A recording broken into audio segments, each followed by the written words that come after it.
All right, guys, let's make sure this stream is working right. I want to make sure it's going because this is kind of new for me. You guys should be able to tell that. Let's make sure here. Be able to tell Oh that. yeah, Let's there we make go. it is working. You guys can hear me just fine, can't you? I was on the Bluetooth from my mixer. I am sorry about that. What's going on, guys? Brian here from 1138 Productions and the Star Wars Canon podcast. And tonight I decided instead of doing 1138 gaming, we would just sit and talk some Star Wars, man. We're getting to a point on Lego Skywalker Saga. Let me know if you guys can hear me all right, too. We're getting to a point on Lego Skywalker Saga that it's getting a little monotonous. It's a lot of rinse and repeat. Not necessarily a bad thing, but wanted to kind of give it a little bit of a break. I've been working on it pretty hard for the last several days, and this is more of a test stream than anything. Um, I wanted to see how this was going to go. Hey, what's going on, Tim?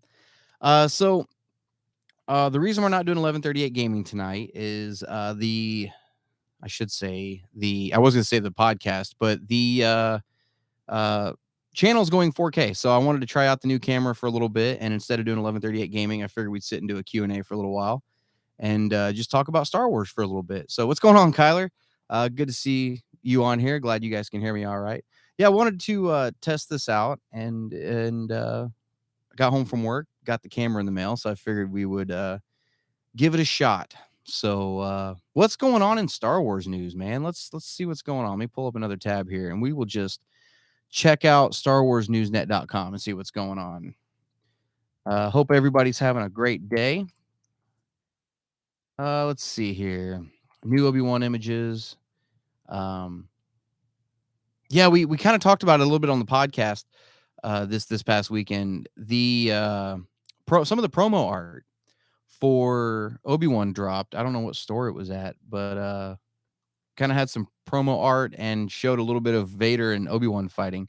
It was kind of cool to see, to be completely honest. Um, let's see here. I don't know if you guys can see the picture. You guys can look it up. I don't know how to pull it up on here right now. If I was using my encoder, I'd be able to pull anything I wanted to onto the screen, but I can't right now. So, like I said, more of a test than anything. Um, but anyway, we'll talk about the Lego game for a little bit.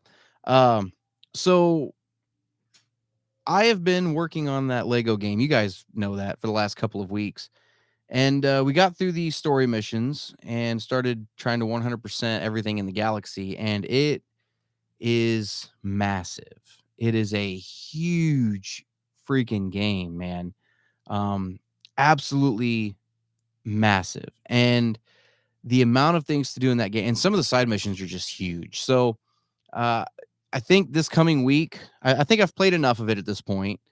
This coming week on the Star Wars Canon podcast, we are going to give a review for the game. I know Usif is playing through it now, so he won't be in the dark when we're talking about the game.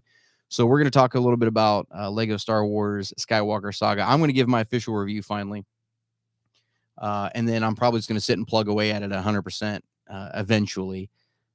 Got all the stud multipliers and everything like that. So we're getting there. But yeah, we'll talk about that a little bit on next week's episode. So a lot of fun playing it though. And then when we start 1138 gaming back up on probably Wednesday, we'll go back to Horizon Zero Dawn for a quick jog to get it over with, and then we're back onto Assassin's Creed. So Tim Peterson says Cassian Andor series is going from 5 to 3 seasons. I saw that. I didn't know it was even 5 seasons to begin with. I didn't know that news had ever dropped. But I 3 seasons is a good run. Rebels went 4, right? I mean, and it had a good run. You could do a live action series for 3 seasons. Good run, So I'm really looking forward to Andor. I'm one of the people that I don't see a lot of hype for Andor, and that's a series that I am really excited for. Mainly because, and you guys have probably heard me say it before, mainly because we're going to be seeing that gray area that the Rebel Alliance dabbles in, and we're really going to get to see what Cassian Andor was talking about when he said there were things that he and his um, fellow Rebel Alliance members had done that they weren't proud of, assassinations and things like that. So I'm really looking forward to seeing that in this series. And the fact, and there was a rumor also, take this with a grain of salt. There was a rumor also that the Royal Imperial Guard is going to be showing up in this series. So, are we going to get some Palpatine? Who knows? Maybe that'd be freaking awesome, right? So, yeah, I'm really looking forward to Andor. I'm really glad to hear that we're getting more than one season of it. And I'm hoping we get a better version of the K2SO reprogramming than what we did in the comics. So, Kyler says, "What do you think of the Path of Deceit cover art?" I haven't seen it yet. Hang on, we'll pull that up.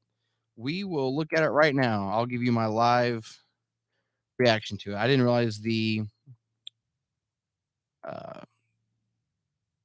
it had dropped. I'm an idiot. I was trying to see how to spell Deceit Star Wars cover. We'll just check it out right meow. This must. Whoa! Holy crap! That's cool. That is gorgeous. Uh, wow, they are really stepping their game up with the cover. That is really gorgeous. Wow. So yeah, we're going back another 150 years uh from the High Republic where we're at now. That's really cool. That's a gorgeous cover, man. They're outdoing themselves with this stuff. Um you guys are going to have to forgive me when it comes to reading the novels right now cuz I'm really behind. Between 1138 gaming and work and family life and everything like that, you guys are gonna have to forgive me because I'm like 2.5 novels behind. I'm still on Mission to Disaster, and I'm having a really hard time getting through it. Matter of fact, I can tell you exactly how long I've got left on it. Yeah, Mission to Disaster. I'm still on this one, and I am. I still got 2 hours and 12 minutes left on it, and I'm really having a hard time pulling myself through it. I'm not that big of a fan of this book so far, and then I still have to read Midnight Horizon, and then I get to read Queen's Hope. So I've got them all lined up in my Kindle. I just haven't gotten a chance to. Well, I've gotten a chance. I'm having a really hard time finishing uh, Mission to Disaster. Tim says, "What do you think the content rating for Andor will be?" Oh God. What was it that? Hang on a second. What did the other shows get? What has Obi-Wan gotten? Do we know? We're gonna find out. I don't know if it has yet. Has it? Obi-Wan Kenobi rating. So Obi-Wan got a PG-13. Um. Oh no, that's old news. Hang on a second. That was the film. Hang on, I'm looking. Oh no, that's the series. Oh, I don't think they've rated it yet, have they? Um, does not look like they've rated it yet. If I had to guess, Andor, you're gonna see some. I'm guessing you're gonna see some pretty dark themes, and I'm gonna say PG-13. I'm betting that's what we're gonna end up getting it as. Um, and same thing with Obi-Wan. I think. Well, okay, wait. So let's go back and look at some of their other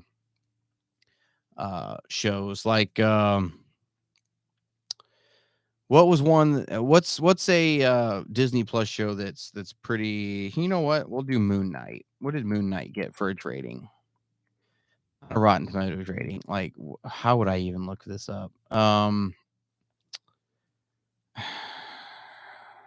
Okay, so Moon Knight got TV 14. Um, that I buy. I would totally buy a TV 14. So I'm guessing it's going to be a TV 14 rating. PG 13 is a film rating. So, yeah, I'm going to guess TV 14. Oh yeah, I didn't even see you dropped it in the chat. Yep, TV 14. So, Moon Knight got that also. So I'm willing to bet that's what Andor is going to be. I feel like they're trying to keep the Star Wars stuff a little more family friendly. Family friendly. Did you hear that? Family friendly. So that's probably what it'll end up being. That's my thoughts on it. Kyler says, I'm still like 4 books behind. I was stuck on Feast for Crows for the longest time. Oh yeah. Yeah, no, it sucks when you get behind because especially like doing the podcast, right? And doing the YouTube channel, which now that we've got this bad boy, we're gonna be doing several more videos here in the near future. Um, and when you do a channel where you talk about this kind of stuff and you have to stay up on it, sometimes it's really hard to stay caught up on it. And especially with a day job like what I've got, family life is pretty hectic. So it to find the time to sit down and read is a chore. And then when sometimes, and then you mix that with finding a book that you're not massively huge on, like I have with Mission to Disaster, not a massive fan of that book. So, a matter of fact, I don't even remember what day I downloaded it. I could probably tell you how long it's taken me. It's taken me months to read this. Um, Still not at the bottom of the list though. Still not at the bottom of the list.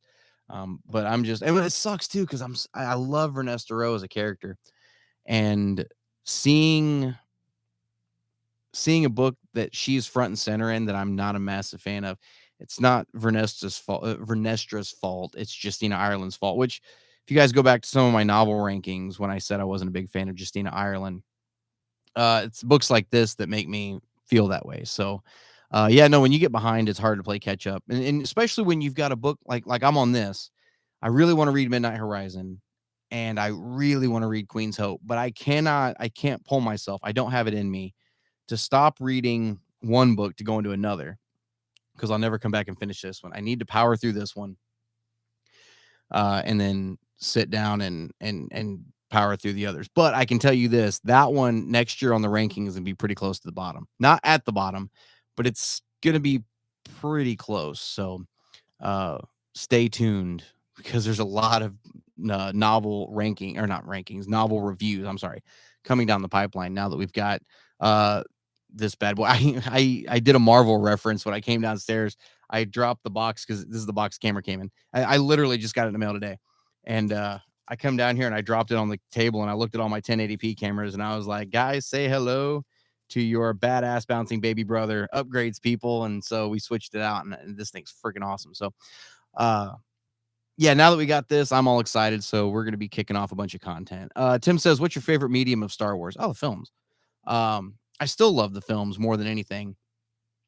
Granted, some of them are, leave some to be desired, but I still really love the films. It's still my favorite medium. That is how Star Wars started. That is and people laugh at me all the time because I say this phrase all the time and I don't mean to. The meat and potatoes of Star Wars. That's the bulk of it. If you've got the tree, right? If Star Wars is a tree, the films are the trunk, and then everything branches off of it.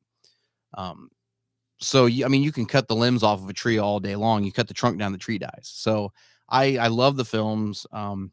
It's the backbone of the franchise. Does that mean I love all the films? No. There's several uh there's several Star Wars movies that I'm just like, no, I'm not a fan of. And matter of fact, I was talking to somebody on Facebook today about that. They were saying all Star Wars is good Star Wars. And I said, that's fine if that's the way you feel, but that's a subjective statement. You can't blanket everybody in that. And they said, yes, I can. I said, no, you can't, because that would be like the simile I use is, I don't know if you guys know the restaurant I'm talking about. I love Buffalo Wild Wings here in the States. I absolutely love that restaurant. They've got 30 different flavors of buffalo wings, and I know what I like at that restaurant. I don't like all the different flavors they have, but I love Buffalo Wild Wings. So you can love Star Wars and not love everything in it. You know what I mean? But toxic fan base is a whole nother conversation. But you can sit and love somebody love somebody, love a franchise and not love all of it. So, Michael Love Jr. farts in your face and leaves. Oh, that was nice of you. Thanks. Sharing is caring, brother. But yeah, no, there's certain things in the films that have rubbed me the wrong way. And if you guys listened to the podcast this past year or this past week, Usuf and I were talking about some of the things. As a matter of fact, Kyler, you're the one that sent the question in, asking what we would change. Or maybe it wasn't you. Or was it? No, you were asking what our favorite scenes were. Somebody, I don't remember who it was. Somebody sent in a question, ask what was one detail we would change. Leaving the films basically the way they were, but, some details that we would change. And my biggest answer was moving the whole first 5 or 6, 7 minutes of The Rise of Skywalker to the end of The Last Jedi. Cut Broom Kid completely and put that scene there. That way it ended with Palpatine being asked, who is she? Talking about Rey, and then end of the film. And then you go into Last Jedi with the Falcon coming out of hyperspace to go get the transmission or whatever. I really think it would work. Plus, then, and the way I was talking about doing it, you could hear Palpatine's message, right? So you could actually hear what he said, because it was released in Fortnite, which is a weird place to release it. But that's one of the biggest things I would do. Tim says, nice podcast, man. Ranted a lot. I did rant a lot this last couple of episodes. I don't know what it is. Usually I don't rant. And I try not to rant a whole lot, because I try to be tolerant, right, of a lot of different things in Star Wars. And so ranting is a symptom of not being tolerant of something. And some things I think warrant rant, and so these last two episodes, don't ask me why, but I have really set my crosshairs on Rey as a character. And I don't know why exactly. Maybe it's just the questions that we've gotten in the mailbag that have kind of piqued my I shouldn't say piqued my interest, but have kind of adjusted my aim that direction. So yeah, I ranted a little bit about Rey. It's actually, I feel like I have a valid point when it comes to how identical she is to Luke Skywalker. But don't let what I said in the podcast change. How do I want to say this? Don't feel like you have to agree with me. That's what I'm trying to say. Don't feel like you have to agree with me. Um, However, and you guys know, I am very, and I think I said it on the show, I'm very tolerant of people's opinions. And a lot of times, Usif has said something where I'm like, oh, no, you're absolutely right. That's an amazing way to look at that. I'm going to look at it that way. That's happened quite a bit. This is one of those things where there's so many points that just line up so perfectly, and the dots are connected into this just horrible picture where they're the same. And it's going to take a lot of convincing on somebody's part to get me to change my stance on that. It's just, the films are okay all by themselves. They're not a trilogy. I don't consider them a trilogy, but compared to the other Star Wars films, they don't make any sense. Had they come out and said, or titled them not episodes 7, 8, and 9, don't do that. Had they come out and said The Force Awakens, a Star Wars story, and The Last Jedi, a Star Wars story, and Rise of Skywalker, a Star Wars story, I think it might have went over a little bit better, or not even done a 7, 8, and 9. I don't know. I've talked about that too.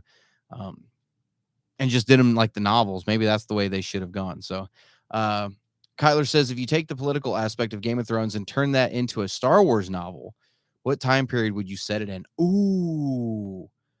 Okay. So basically, what era would a Game of Thrones Star Wars movie fit in? God, that is really good question.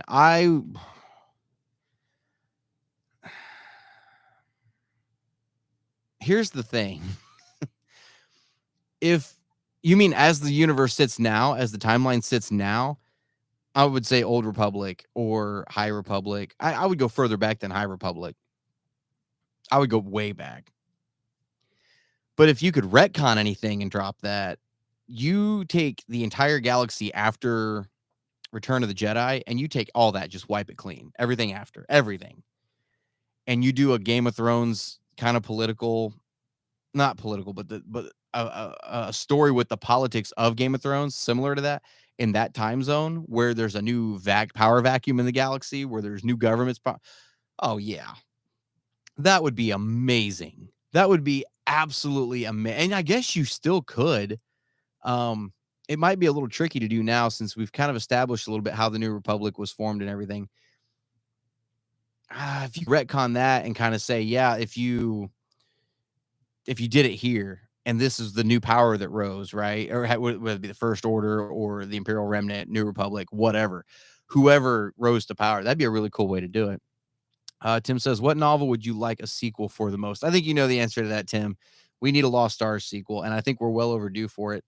And I was thinking the other day, actually, it's funny you brought that up because there was another novel that I wanted a sequel to, and I've never seen anybody said they want a sequel to this, and the novel was a one-off.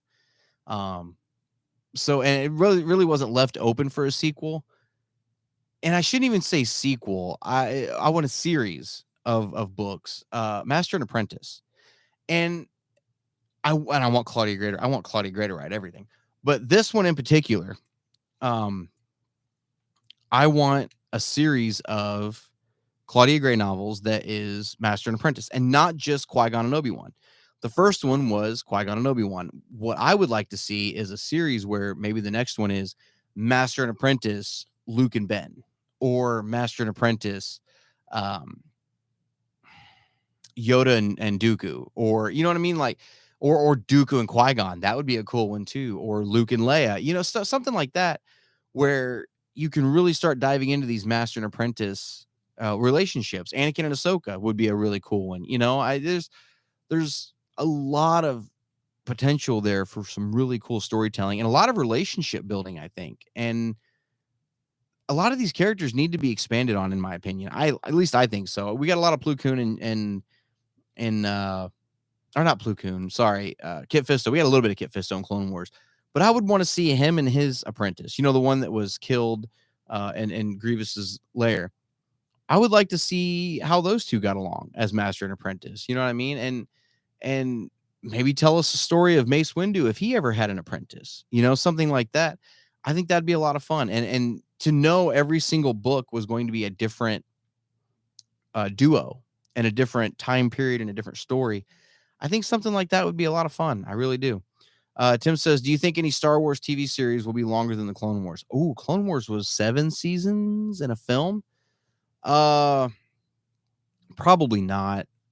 It's easier to do several seasons of animation than it is live action. Live action's got a much larger budget involved. But I do think, I don't know, unless we got another animated series, unless there's another Star Wars animated series coming down the pipeline, we could probably get something longer than Clone Wars. It would have to be really beloved by the fans.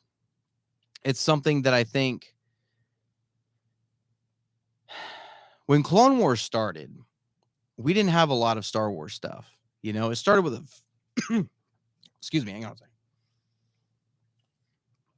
second. Frog in my throat. Clone Wars started during, 2008? We had just gotten off of episode 3. And so we didn't have a lot of Star Wars stuff. So everybody's clinging to anything they could get. It's a very different culture, a different climate now than it was then. And Clone Wars ended up growing into something that everybody loved enough that they campaigned to finish. It's going to be really hard to get a show now that everybody can get behind because the fan base is so divided. You know what I'm saying? So, man, my throat really got messed up with that.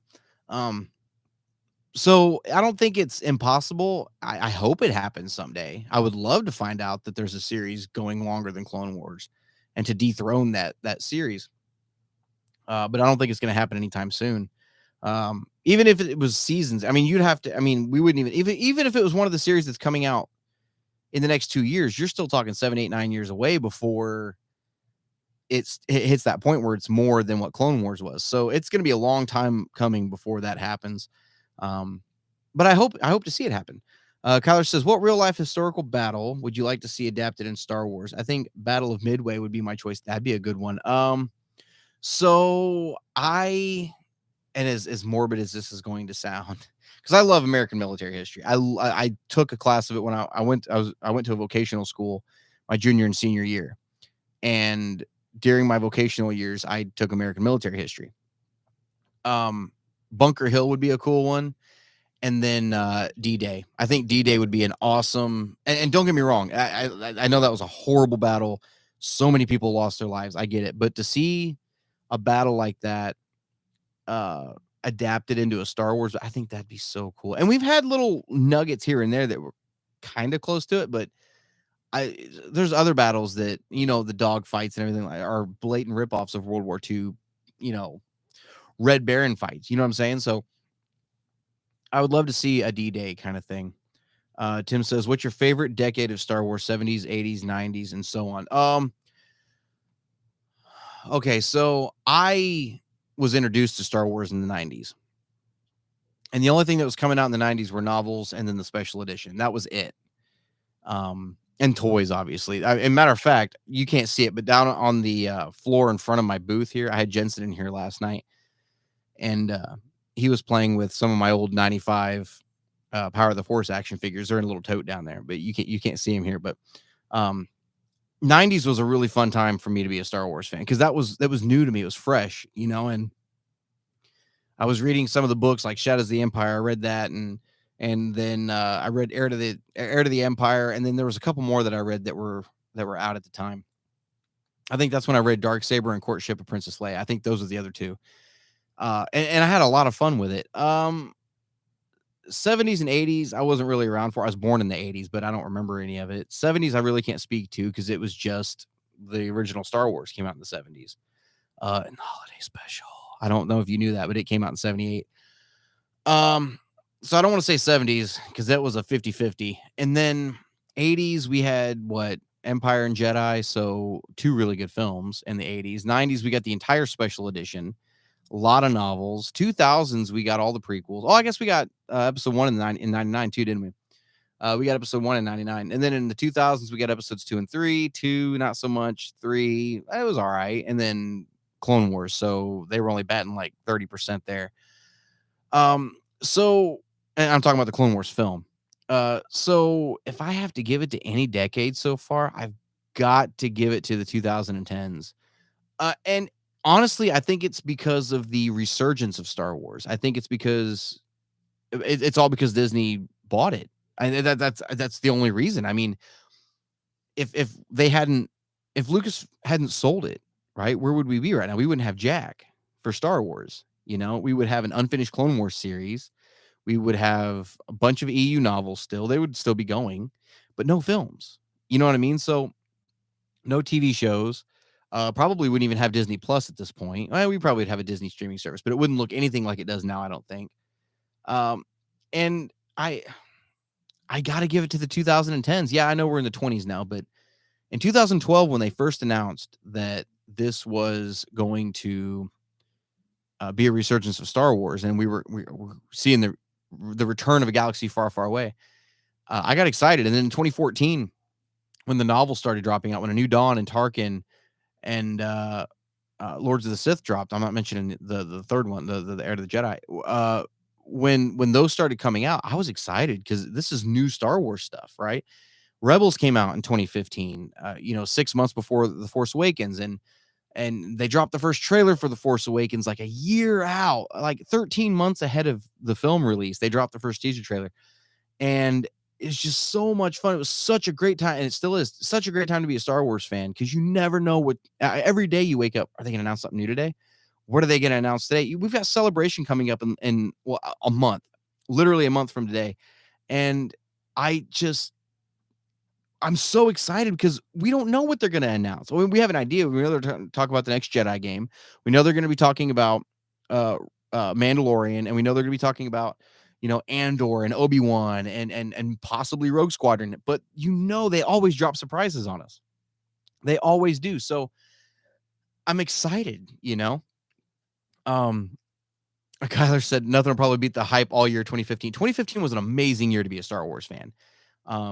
And it really was. It like I said, we were counting down to another Star Wars movie. We hadn't seen that in 10 years. We had gone a full decade without a Star Wars movie. And because I don't count the Clone Wars movie as a movie proper. So we were coming off a dry spell, right? And we got Rebels, which was so good. Even at the beginning, when it was goofy for the children, it still captured the spirit of Star Wars. You see the Star Destroyer coming overhead and everything. It just captured the feel of Star Wars, So, yeah, 2015 was an awesome year. We got the Aftermath novel. We got Lost Stars in 2015. The first Aftermath book, we got our first look at what happened after Return of the Jedi. Awesome. So there was a lot there to enjoy and to really lose ourselves in. And then all the trailers for 7 that were dropping, and everybody was so excited. And then everybody was at the same time so anxious because, oh God, what if it's not good? I know, because leading up to The Force Awakens, up until the last 2 weeks, I was like, oh my God, this is going to be so amazing. And then the last 2 weeks was, what if it's not good? Oh God, please don't tell me it's going to be bad. This just can't be bad. So it was a roller coaster for me, and it was an awesome roller coaster to be on. But I'm going to have to go with the 2010s because it was an awesome decade for Star Wars. Kyler says those bombers in The Last Jedi were essentially World War II bombers. They were. I really liked the way they did that. And um, you know, say what you will about The Last Jedi. Everybody does. Say what you will about it. But a lot of the cinematography in that and a lot of the design for like the bombers as an example were really cool. I know people have a problem with the whole gravity with the bombs thing. I get it. Um, there's explanations for that. There are no explanations for the arching blaster bolts, like cannonballs that were firing. There's no excuse for that. But metal bombs with magnets, you could explain that. But yeah, those bombers were awesome, and the way the cockpits all look, because the Millennium Falcon's cockpit. My father-in-law pointed this out to me a couple of weeks ago. The cockpit of the Millennium Falcon is an old bomber cockpit. And the design came straight from it, and I googled it, and sure enough, it really is.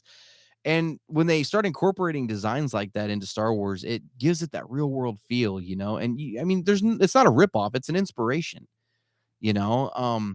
And it's just it's really cool to see that, and yeah, to see it in The Last Jedi with the gunner seats at the bottom and everything like that. And if you noticed, I don't know if anybody notices this or not, and maybe everybody did, and I'm just late to the party.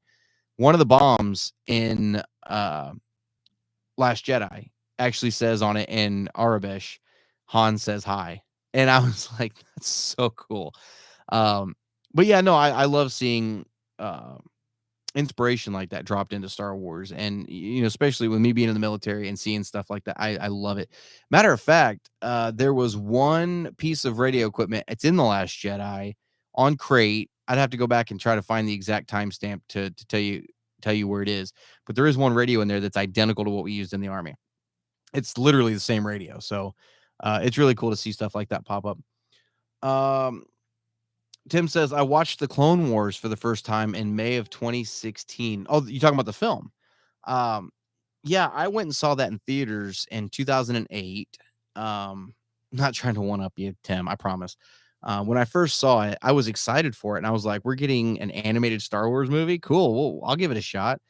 And I wasn't sure how it was going to go. And then halfway through, because if you watch that film, it's basically like the first like 3 or 4 or 5 episodes of Clone Wars is what they were releasing as a film.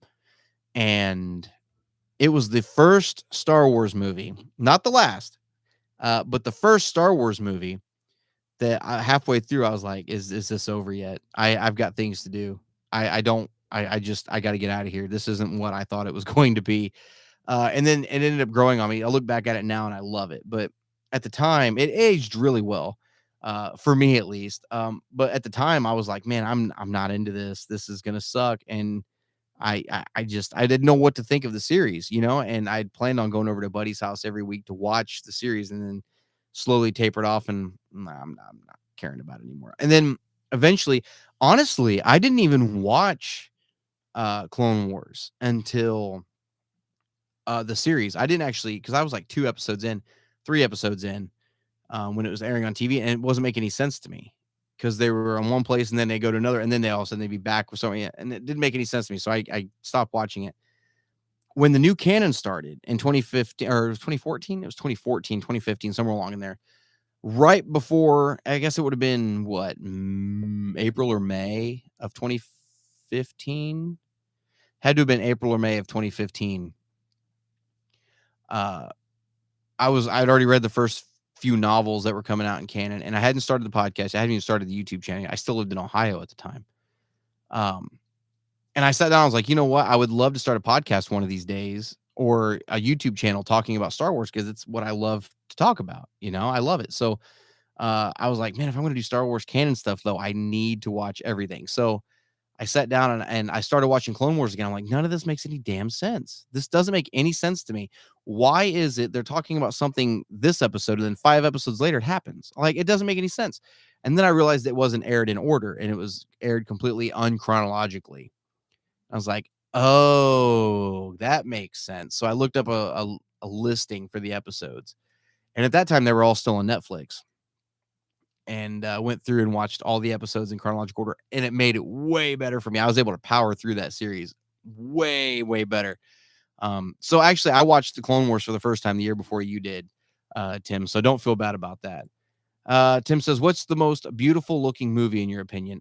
Oh, Last Jedi. And I know people are gonna shit on me for that. I know they are. Um, cinematically, that movie is gorgeous. Gorgeous. Say what you will about what happens in the movie, but the cinematography in that movie is absolutely beautiful. Um, God, I don't know, man. Rogue One was pretty too. Um, but yeah, the cinematography was absolutely gorgeous. And to see those kinds of shots and those backgrounds and stuff like that, can you imagine the original trilogy with shots like that? So crazy. I absolutely adored the way Last Jedi looked. So I think it's absolutely gorgeous. Kyler says reading Aftermath and it is actually really good. So Aftermath, Kyler, do you have the next two books lined up? Because Aftermath for me, I read Aftermath as they were coming out, and then recently, toward the second half of last year, I reread Aftermath 1, 2, and 3 all back to back, and it changed my outlook on those books immensely because it was all one massive story. Then it wasn't broken into three stories; it was one massive story with an Act 1, Act 2, Act 3. So if you've got the other two ready to go, definitely read those back to back. I'm telling you that's going to be the way to read those. Um, don't wait in between books. I promise you, you will have a really good appreciation for that story if you read them all back to back. Oh, and Mr. Bones, man. Mr. Bones is absolutely amazing. He is my go-to for the Lego Skywalker saga on the free play. I love playing as Mr. Bones. So, amazing droid. And actually my love of Mr. Bones has deepened since playing with him in the game. Let's see here. Tim says both the series and film. Oh, what's you talking about the most beautiful looking? Oh, you were talking about the Clone Wars. Gotcha. Kyler says the first like 5 episodes are so out of whack. It is. It's like season 3, then 2, then 1, then the movie, then it's back to season 1. Yeah, it's crazy. It kind of straightens out when you get to season 4.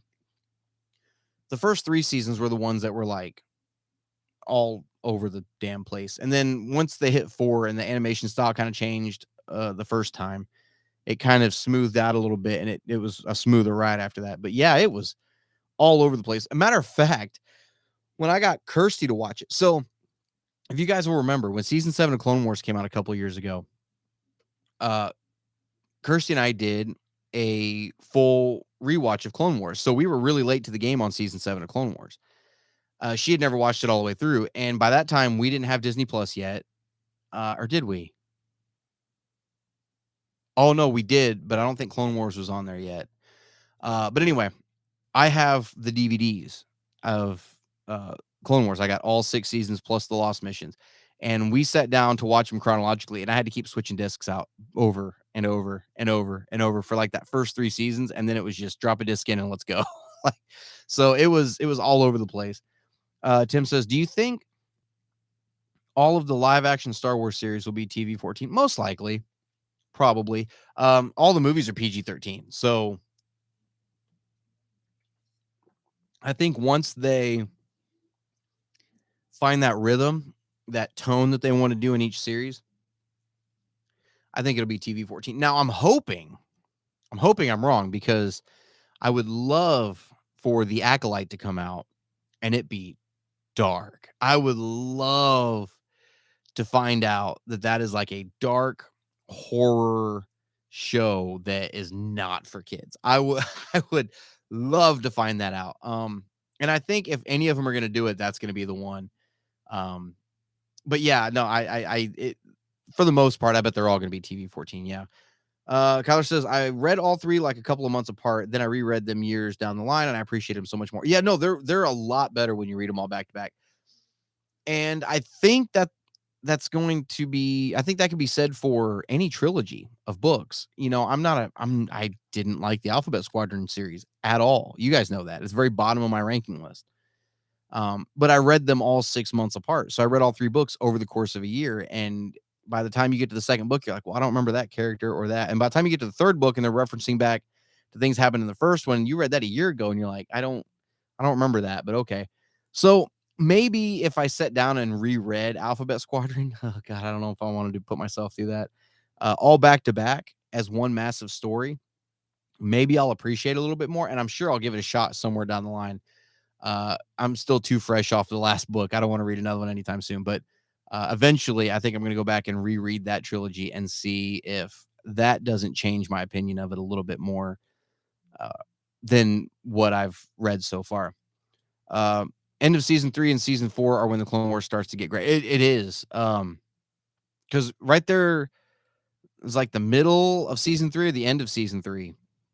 The second half is when we got the Mortis arc, which was, it just showed what Clone Wars was capable of. And then like, yeah, seasons 4, 5, and 6 just took off. And then especially when you get into 6 with all the Ahsoka frame stuff, it was so good. It was such good storytelling that I can't believe they ever even ended the show. I can't believe we had to campaign for a 7th season. I can't believe that ever had to happen. So, um, but yeah, when you get into those seasons, it really starts to get good. Tim says, I wish Disney would put them in chronological order on Disney Plus. I don't know why they don't.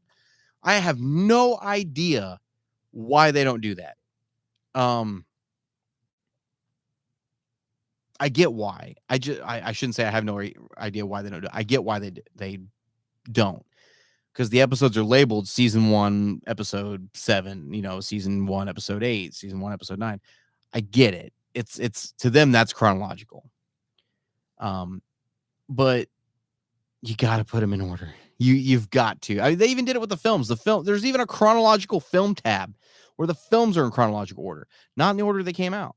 There's a tab down there for when they in the order they came out, but there's also a tab for them in chronological order. So why isn't Clone Wars? Why don't they have a chronological listing? You know what I mean? Of course, because they don't. That's my job. I get to do that. So if they did it, then it would kind of take out one of the things I try to do on 1138productions.com. But yeah, it would be nice if they were on there where you could actually sit and watch them in that order. I think or if you finished an episode, it either gave you the next episode that was released or chronological, and you could pick which way you want to go. I think that'd be cool too. Kyler says you get Tarkin and Mortis, then you lead into the Umbara arc. Oh my God. Which is top-notch Clone Wars. The Umbara arc. I remember when we got to that. And the box. You remember the box arc? I really like that one too. Where Obi-Wan went undercover. I really like that one too. But the Umbara arc, I remember showing those to Kirsty for the first time and was like, you're about to see a bastard of a Jedi. I mean, you're about to see a Jedi that you just want to reach into the screen and strangle. And she was like, nope, you're right. You're absolutely right. That guy. So General Krell, he was a little bastard, wasn't he? But yeah, no, that whole story arc was so good. And I don't know, man. There's just something about it, and the clones and the way they were dealing with him, and just it was so cool. And it was a really good exercise in building character. Look, the clones are all the same character, right? False. They are not, but they're all the same person. But they're all different people. That makes sense, right? To take a clone, of which there are thousands in the series, and do individual character development on how many clones and make them each their own character and make it work. Chef's kiss. Absolutely awesome. And let alone having the same guy actually voicing all of them and keeping all the voices separate and having conversations with himself. You know what I mean? Absolutely love that. Tim says you should do a Q&A more often. You know what? Maybe I'll do that. When we get back into Horizon Zero Dawn and the Assassin's Creed games, we may cut it down to one night a week on gaming and do this, or we could just do these on Friday nights, I guess, or maybe Sunday nights. Maybe Sunday nights would be a good night for a Q&A before we kick the work week off again. I don't really want to do a Q&A after we film or after we record an episode of the podcast and then do a Q&A and then release the podcast, because if there's any big news, you guys are going to want to talk about that. I'm going to want to talk about it. And I'm just going to be, it's going to get redundant when we talk about the same things over and over again. So maybe we'll do them on Sunday night. That way, if you guys have any rebuttals against me or against Usif for anything we said during the podcast, you guys can hop on and give us your thoughts as well. So maybe that's what we'll do. Maybe Sunday nights will be Q&A night. Kyler says, I wish we would have got more episodes of the clones and actual Clone Wars stuff going on. Yeah, it really did seem to be focused a lot around Anakin and Ahsoka and Obi-Wan. I saw a meme the other day that made me laugh. It was basically anytime during the Clone Wars something goes wrong, the council's like, call Obi-Wan and Anakin. Like, and it really did seem to be that way.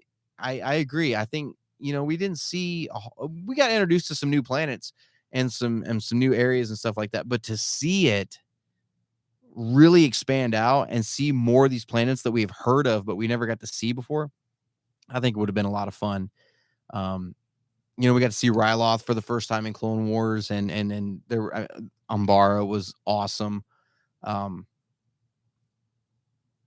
Yeah, I think it would have been cool to really have expanded out on that. Of course, Anakin and Obi-Wan and Ahsoka sells, right? They're the characters that everybody wants to watch, everything like that. So that's what they're going to put in the show. You stick with the safe choice, I guess you could say, the safe choice. So, but yeah, no, I agree with you.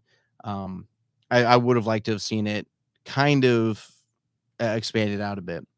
Mandalore was so overused that I almost was out on the Disney Plus show. You know what? I am completely with you on that. And it sounds weird to say it now because I get weird looks, especially from Kirsty, because Kirsty's a huge Mandalorian fan. Anybody that's a Mandalorian, anything that has to do with Mandalore, anything that has to do with Mandalorians, she is like, yes, more, please, more. And I am the complete opposite. Or I was. For some reason, I love Star Wars. I love like the underground and all this stuff. But for some reason, it just didn't do it for me. The idea of Mandalorians. I was just like, God, I'm so sick of hearing about Mandalorians.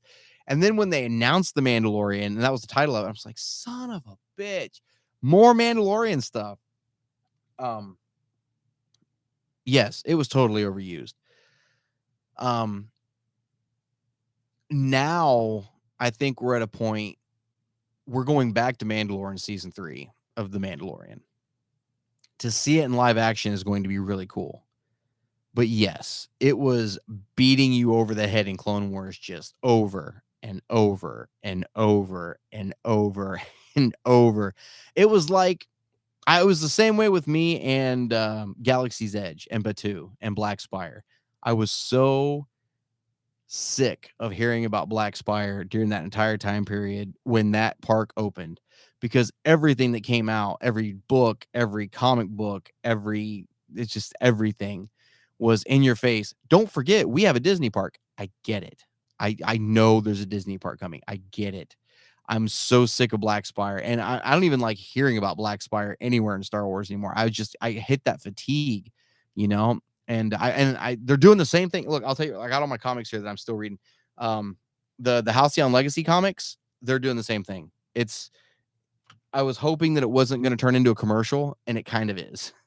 And so I just, God, I can't do it with this Halcyon thing. I just need that comic series to be over. I'm done with it. And I just want to put it in the long box and forget about it. So, yeah, no, they really do like to just bash you over the head with stuff. Season 2 of Clone Wars really bad with Mandalore. It was, what season did Satine die? Was that 4 or 5? I want to say it was 4 or 5. I want to say it was 5. The whole arc with Maul, not the season 7 Maul Mandalore arc, not that one. The one before that, where he killed Satine right in front of Obi-Wan. That was an awesome arc. I loved that. It was heartbreaking and it was just thrilling, and I loved it. And then you do, and look, even the Mandalore stuff from season 7, the Siege of Mandalore, that is season 5. Okay. The Siege of Mandalore, that entire story arc in season 7 of Clone Wars is, as far as I'm concerned, if you look past the whole fact that it's on Mandalore, that is some of the best